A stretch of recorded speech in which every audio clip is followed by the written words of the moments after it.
This is the Alpha 1500 watt power inverter. Temporary setup over here. I just want to run a quick test on it and see how good it works. So power on, and then it will sync up the power, 110 volts in a second. I'm not drawing any amps. This is a very, very nice display over here.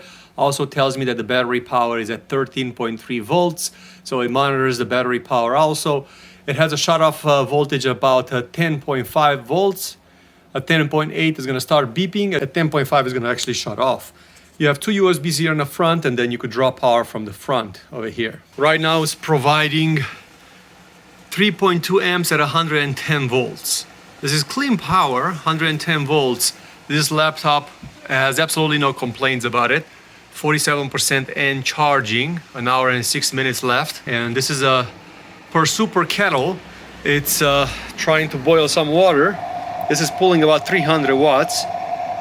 Quick comparisons, this is a 750 watt, they claim, but I had problems with this one. This is a 1500 watt. You could see how much bigger it is. Solid parts in this thing. This thing is just barely able to run anything. Battery that could be charged solar runs into this thing that could provide easily 1500 watts. The display is very clear. The battery is at 12 volts under load, which is normal. 110 volts provided at 3.2 amps. You don't need to have an expensive battery for it. You could actually run it off the car battery. Here we go. Hooked up to the car battery. Power on. Voltage on the battery shows you everything you need to know.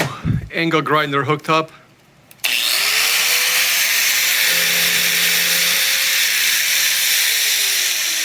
No problem.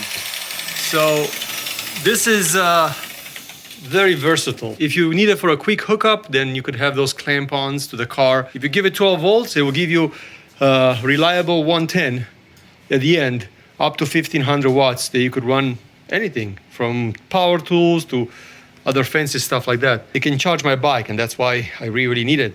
So I have a 100 amp alternator over here. This one can provide 1000 watts.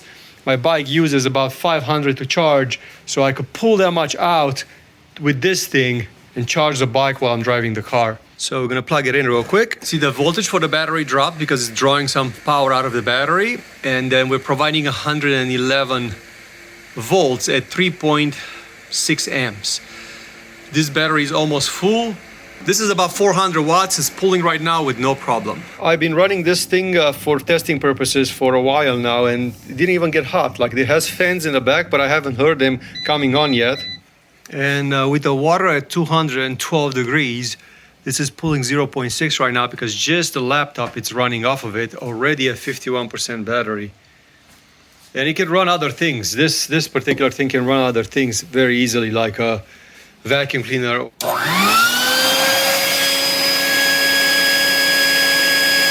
Or like an angle grinder. Or other things that I have in the garage. I'm quite impressed.